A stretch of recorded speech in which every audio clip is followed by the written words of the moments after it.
95 news ఇప్పుడు app లో కూడా మీ ముందుకు వచ్చింది. వెంటనే డౌన్లోడ్ చేసుకోండి, లేటెస్ట్ అప్డేట్స్ ని పొందండి. Welcome to 95 news.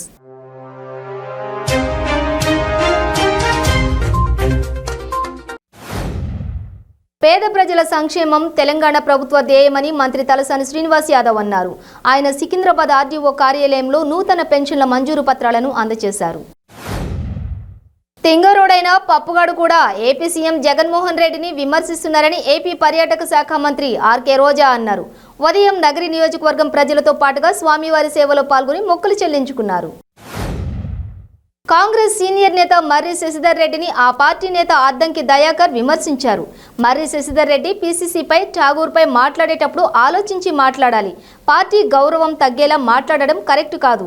మేము చేసిన కామెంట్స్ పెద్దగా చేయకుండా సద్దుమణిగే విధంగా ఉంటే బాగుండేదని దయాకర్ అన్నారు. కాంగ్రెస్ రాష్ట్ర ఇన్ఛార్జి మాణిక్యం ఠాగూర్కు జడ్చర్ల కాంగ్రెస్ నేత అనిరుద్ రెడ్డి లేఖ రాశారు.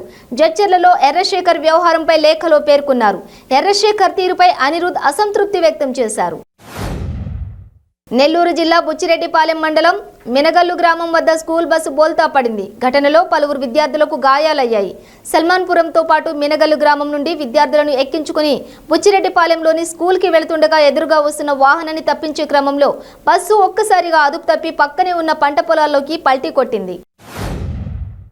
ఎన్టీఆర్ జిల్లా ఇబ్రహీంపట్నం మండలం జూపూడి వద్ద హైదరాబాద్ నేషనల్ హైవేపై జరిగిన రోడ్డు ప్రమాదంలో గాయపడిన ఇరువురు మృతి చెందారు. విజయవాడ ఆంధ్ర హాస్పిటల్లో చికిత్స పొందుతూ మృతి చెందారు.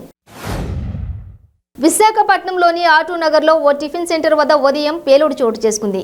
ఈ పేలుడుతో టిఫిన్ సెంటర్లోని సామాగ్రి మొత్తం ధ్వంసమైంది. పేలుడుతో స్థానికులు ఒక్కసారిగా పరుగులు తీశారు. నడుస్తున్న కారులో అకస్మాత్తుగా మంటలు చెలరేగాయి. కారులో ప్రయాణిస్తున్న వారు అప్రమత్తం కావడంతో సురక్షితంగా బయటపడ్డారు. గురువారం తెల్లవారుజామున 2:30 గంటల ప్రాంతంలో చంపాపేట్ చౌరస్తా నుంచి కర్మన్ ఘాటు వైపు ఓ కారు వేగంగా వస్తోంది.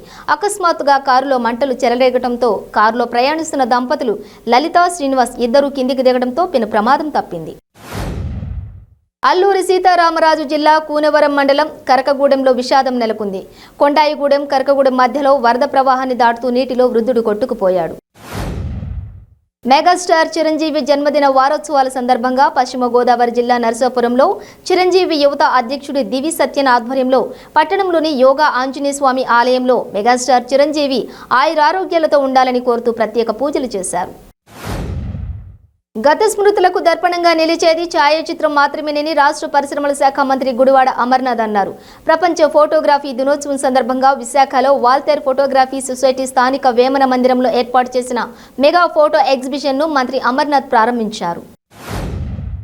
యాదాద్రి భువనగిరి జిల్లా చోటుప్పల్ మున్సిపల్ కేంద్రంలో సర్దార్ సర్వాయి పాపన్న 372వ జయంతి ఉత్సవాల సందర్భంగా నూతనంగా ఏర్పాటు చేసిన సర్దార్ సర్వాయి పాపన్న గౌడ్, ధర్మభిక్షం గౌడ విగ్రహాలకి మునుగోడు మాజీ ఎమ్మెల్యే కోమటిరెడ్డి రాజగోపాల్ రెడ్డి పూలమాలలు వేసి నివాళులర్పించారు. తెలుగుదేశం పార్టీ అధినేత చంద్రబాబు నాయుడు, జనసేన పార్టీ అధ్యక్షుడు పవన్ కళ్యాణ్పై రాష్ట్ర బీసీ సంక్షేమ శాఖ మంత్రి చెల్లుబోయిన వేణుగోపాలకృష్ణ తీవ్ర స్థాయిలో మండిపడ్డారు. తూర్పుగోదావరి జిల్లా పర్యటనలో ఉన్న మంత్రి వేణుగోపాల్ మాట్లాడుతూ గతంలో చంద్రబాబు నాయుడు ముఖ్యమంత్రిగా ఉన్నప్పుడు రాజధాని అమరావతి పేరుతో గ్రాఫిక్స్ సృష్టించారని ఎద్దేవా చేశారు. మెదక్ జిల్లా టెక్మాల్ మండల కేంద్రంలోని పోలీస్ స్టేషన్ను జిల్లా ఎస్పీ రోహిణి ప్రియదర్శిని ఆకస్మికంగా తనిఖీ చేశారు. టెక్మాల్ పోలీస్ స్టేషన్ పరిధిలో కేసుల వివరాలు అడిగి తెలుసుకున్నారు. పోలీస్ స్టేషన్లో కేసుల రికార్డును, సిబ్బంది పనితీరును ఆమె పరిశీలించారు. గుజరాత్కు చెందిన బల్కిస్ బానును సామూహిక అత్యాచారం చేసిన నేరస్తులను 15 ఆగస్టున క్షమాభిక్ష పేరుతో విడుదల చేయడాన్ని విశాఖలో ప్రజా, మహిళా, పౌర సంఘాలు తీవ్రంగా ఖండించాయి. మెదక్ జిల్లా టెక్మాల్ మండల కేంద్రంలో ముఖ్యమంత్రి కల్వకుంట్ల చంద్రశేఖరరావుకి పోస్ట్ కార్డు ద్వారా ఉత్తరాలు వేశారు. తెరాస పార్టీ అధ్యక్షులు భక్తుల వీరప్ప మాట్లాడుతూ తెలంగాణ రాష్ట్ర మలిదశ ఉద్యమకారులకు సంక్షేమ బోర్డు ఏర్పాటు చేసి 10,000 కోట్ల రూపాయల నిధులు కేటాయించాలని పోస్ట్ కార్డు ద్వారా కేసీఆర్ను కోరారు. మెదక్ జిల్లా నర్సాపూర్ నియోజకవర్గంలో వజ్రోత్సవాల సందర్భంగా MLA Chilumala Madan Reddy BVRIT college grounds లో ఆర్డబ్ల్యూఎస్ ఎస్యూ వారు నిర్వహించిన క్రికెట్ టోర్నమెంట్ కార్యక్రమంలో సంగారెడ్డి మరియు మెదక్ టీంల మధ్య టాస్ వేసి క్రీడా కార్యక్రమాన్ని ప్రారంభించారు. శ్రీకాకుళంలో వరుస చోరీలు ప్రజలను హడలెత్తిస్తున్నాయి. అదను చూసి దొంగలు ఇళ్లలోకి చొరబడి చోరీలకు పాల్పడుతున్న వైనం నగర ప్రజలు ఆందోళనకు గురిచేస్తోంది. తాజాగా నగరంలో పరిధిలో ఉన్నటువంటి కాలనీల్లో దొంగలు ఇంటిలో చొరబడి బంగారు ఆభరణాలను అపహరించారు. అనంతపురం జిల్లా ఆలమూరులో ముగ్గురు అనుమానాస్పదంగా మృతి చెందారు. పొలంలో ఒకరు మృతి చెందగా ఆసుపత్రిలో మరో ఇద్దరు చనిపోయారు. మృతులంతా బీహార్ వాసులని, ఫామ్ హౌస్ నిర్మాణ పనులకు కూలీలుగా వచ్చారని, వీరంతా పొలంలో మద్యం తాగారని స్థానికులు చెబుతున్నారు. కూలీల మృతిపై పలు అనుమానాలు వ్యక్తమవుతున్నాయి.